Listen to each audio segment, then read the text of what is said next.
The voice on the radio was calm. Too calm.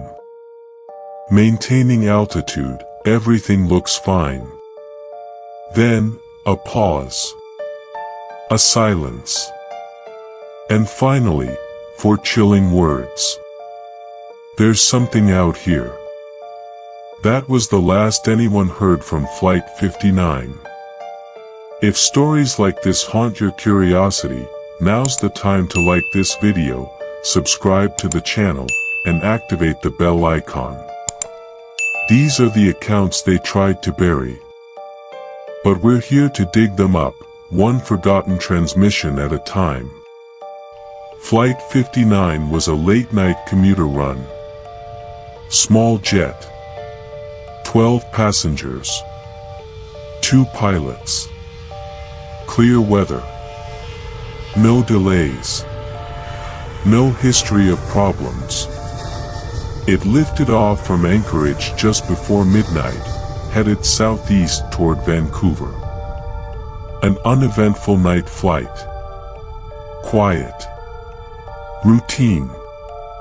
Until it wasn't. The plane maintained course for nearly 45 minutes. Then, as it crossed over a stretch of remote, frozen wilderness, something changed. The co-pilot radioed in. Routine check-in. Altitude normal. Visibility excellent. But in the background of that transmission, something was off. A faint distortion in the audio. Not static. Not interference. Just wrong. Technicians described it as a ripple, like the sound had bent. Air traffic control didn't question it. Not yet. Pilots joke all the time. Weather anomalies happen. But then came the second call.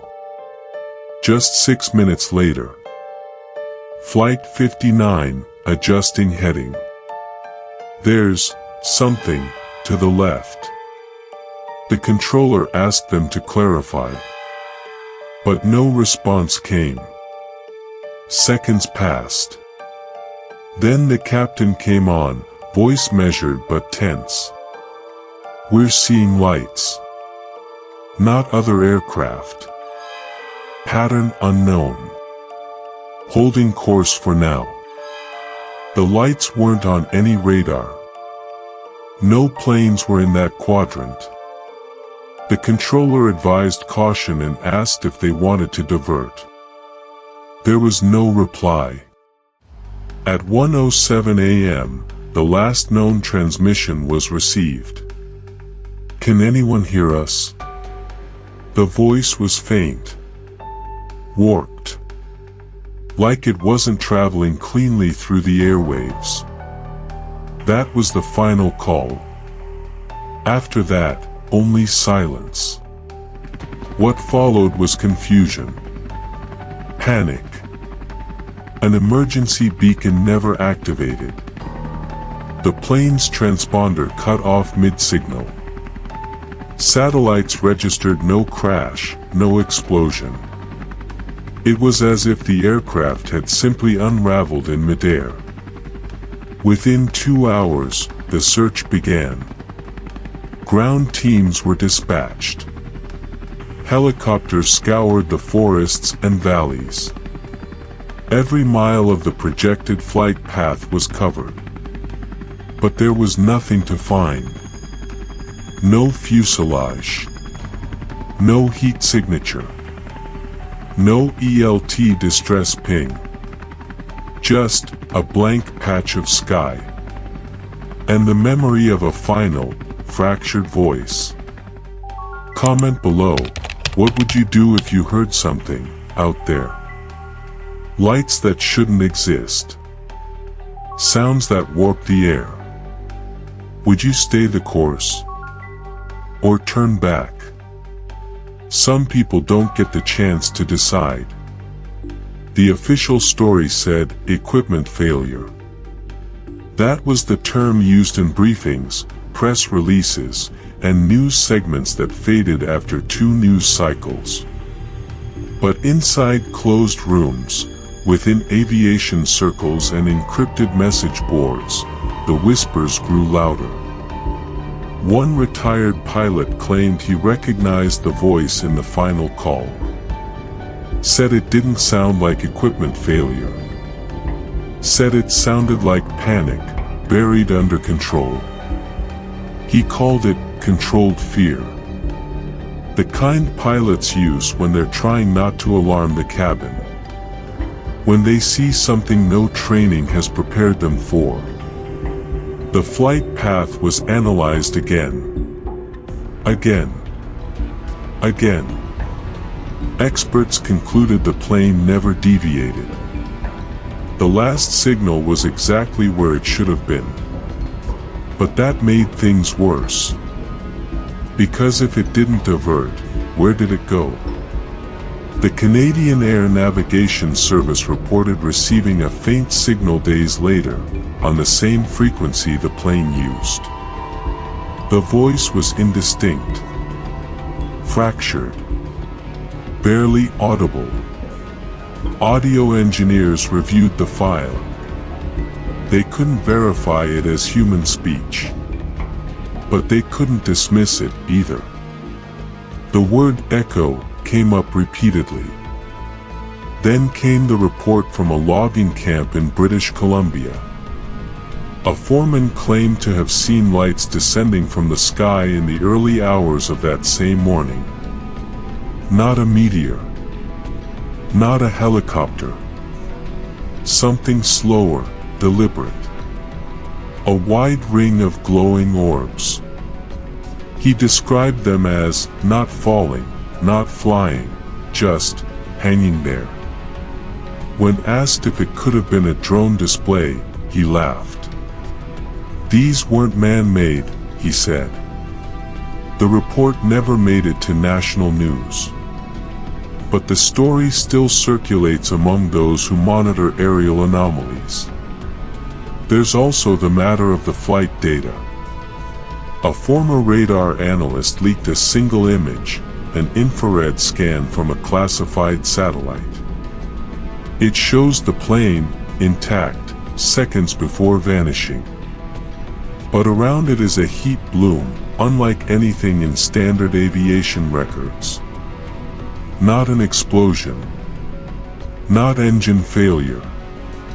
Just heat. Extreme, concentrated, and cold at the edges. The scan was immediately flagged and removed. But it lives in fragments, reposted, reanalyzed, and picked apart by communities desperate to understand. If you're still watching, you're not alone. Others want the truth, too. Share this video with them. Bring them in. Because the more eyes on this, the harder it becomes to hide. And maybe that's the point. Because something took Flight 59. And whatever it was, it didn't want to be seen. It wanted to be heard. Weeks passed. Then months. No wreckage. No updates. The families received the same line. We're still investigating. But they weren't. Search efforts were scaled down. Resources reallocated. Case marked, pending resolution. The skies had gone quiet. But silence doesn't mean peace. Sometimes, silence means something is listening. One of the passengers aboard Flight 59 was an aviation engineer named Malcolm Dresner. He wasn't listed as a high-profile figure. No political ties. No enemies. But days before the flight, he had posted anonymously on a secure forum for aerospace insiders. The message was short. They've been testing something. It's not ours. If you fly over 60 north, stay grounded. Then, no further activity. The account was deleted. His family denied he'd written it. But someone had logged in from his IP just hours before takeoff. The post was archived. Authorities never acknowledged it. But those who saw it never forgot it. Even stranger, his seat was 7A. Window side. Exactly where a cell phone signal was detected for 1.6 seconds 3 days after the disappearance. The phone never connected to a tower. But its digital signature pinged once, then never again. The area where it was detected? Over open water. Now, consider this. 1 month after the incident, a fishing vessel off the coast of Haida Gui recovered a piece of fuselage. Small. Torn. Burned at the edges. When brought in, the part matched the paint pattern of Flight 59's tail section. But when investigators arrived to collect it, it was gone. The fisherman who retrieved it, he left town. No forwarding address. A radio operator on the West Coast claimed to intercept something even stranger, a voice transmission, warped and looping. It repeated 4 words again and again. It sees us now. They said it was a hoax. But the operator kept the tape. You can hear the fear in the voice. The kind you can't fake. You see, some say what took Flight 59 wasn't a storm. Or a failure. Or a mistake. Some say it was waiting. Something above the clouds. Just watching. Listening. And when the time came, it reached down and took what it wanted. And it may not be done. Because every now and then, a weak signal tries to break through the static.